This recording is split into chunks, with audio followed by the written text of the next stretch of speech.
Now we would like to call Mr. Achintya Rai from Score Plus Academy, and the topic for today is an insight into education abroad. Achintya, and I'm going to speak a little about education abroad. I understand that most of you have an IT background, and a colleague of mine was recently telling me that the most ubiquitous person to apply for foreign education from India is the Indian IT male. So I think most of the people here are from IT, so this probably applies to you as well.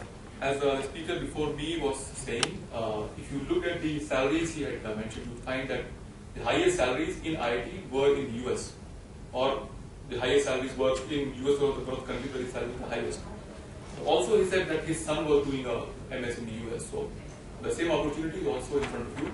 You can also decide to pursue a master's or a postgraduate degree from the US or from Europe, and that's where those are things I'm going to talk about. So, we all know about the best engineering colleges in the world. We know about the best business colleges in the world. The majority of them are in the US or in Europe, and it is possible for every one of you to apply for those colleges and go. In fact, if you ever go to a college outside in Europe or US, you'll find the majority. It is the biggest chunk if you're looking for from a country perspective. Majority of the people there are from India. If you go to any country for any kind of program, you'll find a big chunk of the people there is Indians. And there's a reason for that. It's not just because we are very large in population. The reason is there's a lot of opportunities in the US. It's possible, it's easy to go out. So academic excellence is cutting edge technology. I don't need to tell you about these things. You all know. You're already pursuing an engineering degree or have finished engineering or be working. So depending on where you are at your career path, if you're a fresher, then you look at a different kind of starting point. You may look at a master's MS from the US. If you have some experience, 3, 4, 5 years, 6 years experience, then you may look at a business degree. And you may start at a more senior level when you finish your business degree. The idea in India is that when we start studying, we finish our 12th, then graduation, then post-graduation. So we finish our education and then we start working, and we work all our lives. But outside it's a little different. People study, then they take a break, they work for some time, then take a break again, they study a little more, then they again go back. So that's something which makes sense, because there are a lot of new things which keep coming up and you need to upgrade yourself. So these are the reasons why you should think about going outside. So one of the reasons was in the last slide, as Mr. Prakash had shown, salaries are really high. Plus it is also possible to, when we think about going out, we think in terms of the opportunity cost and the investment. So indeed the opportunity cost is high. If you're earning a really nice salary, a job that you would kill for, then you should not go out. You should continue doing the job. But if you're in a job that you somehow feel is not the kind you should be doing, maybe you deserve better, then you can explore this possibility. And maybe going out is a good option. Recently, a colleague of mine, he went out to pursue his master's and he got a 90% scholarship. So it's not necessarily you have to spend a lot of money. Also, with the rate at which the dollar is selling in India, 69, 70 rupees, I think it makes sense to earn in dollars. Okay, so the company that I represent is Score Plus Academy. Score Plus Academy is the partner for Princeton Review. If you know anybody who is prepared for the GMAT or GRE or SAT or any exam that lets you enter the US or study in the US or Europe, you would know about Princeton Review. Princeton Review is one of the world's most renowned and popular company as far as test prep is concerned. Score Plus is the partner for Princeton Review. So we have a franchise for India and the Middle East. This is our founder. He is a passer from BITS Pilani, and currently we have 14 centers everywhere in the Middle East and in India. So now there are two very specific exams. I understand most of you are either pursuing a graduation or have finished undergraduate degrees. So I'm not going to speak about how you can join an undergraduate program, because you already post that level. So there are two ways you can go and pursue a postgraduate degree. If you are a fresher or if you have less than 2 years of experience, you can look at an MS from the US or somewhere in Europe. If you have more experience, then you look at doing an MBA. If you want to do an MBA, then you have to give the GMAT. You cannot do an MBA without giving the GMAT. A GMAT is the exam you need to give to pursue an MBA. Now the difference between an MBA from outside and MBA from India is, India, again as I said, the idea is you finish education in one go. So most of the people who appear for MBAs in India are freshers.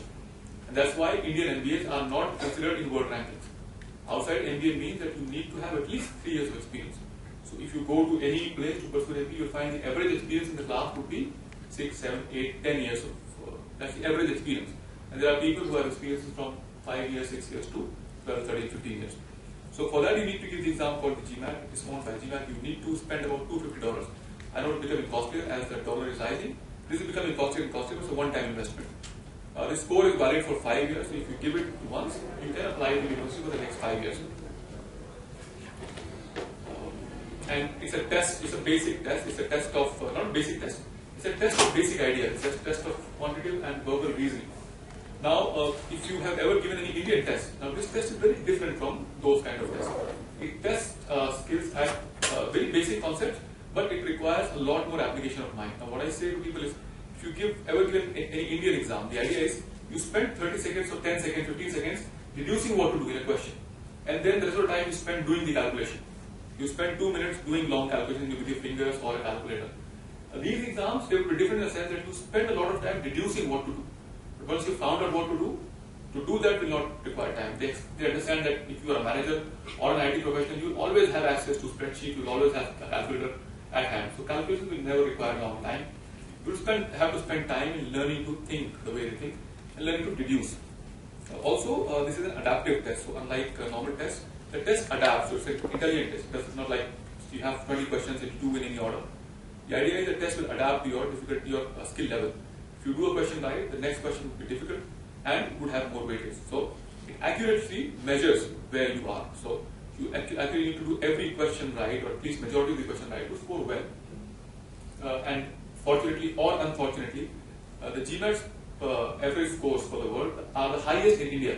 So India scored the highest GMAT scores in the world. So that is a tricky bit, that you need to perform better than everybody else. If you are from Uganda or some weird country in Africa, you may get a low score and still get admission in Harvard. But if you're from India, you need to score well and you need to prepare well to get a better score.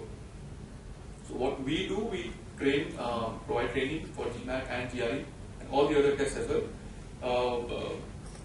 I have given my GMAT. I understand that the biggest problem that you face when you give an exam like this is you fall short of questions. Because if you finish, there are 2, 3 renowned names. If you finish those books, what do you do? So that's what we provide. We have the Princeton Review. There's an online resource. This is an online test. So the resource is also online. You can have access to unlimited questions, unlimited tests, and that's provided. So there's a classroom. There's some pre-work you're supposed to do. There's a post-work. It's a very methodical, organized way of going for preparation, not a random thing. So there will be tests at every fixed duration. There will be fixed things you need to do before every class and after every class. And there is a kind of guarantee that your score will improve. If you come and give a diagnostic test at our center, we kind of guarantee that if you prepare the way we ask you to, your score will improve. And this happens for everybody. Okay. The other test is the GRE, which is probably more relevant for people who are fresh graduates or who have less than 2 years of experience. If you're looking to pursue an MS in the US, then you're going to look at GRE. So if you compare it to GMAT, GRE is comparatively easier. They've also changed the format. So it is earlier GRE used to be very vocab focused. So you had to learn a lot of words to do well in the GRE. Now you don't need to learn. You still need to learn words, but not too many. They've changed the pattern a little. So GRE used to be adaptive. Now what GRE is not like a fully adaptive test. It's sectional adaptive. So you get one section. If you do the section well, you get a difficult section. If you do the section not too well, you get an easy section. This happens in verbal and math. And again, this is the methodology that we have. We have a pre-work and class-work and post-work. But that's all I have had to say about going abroad. If you have any questions, you're most welcome to ask them. I have been outside. I've studied in France for some time. I've worked in Africa. I've been at a number of places.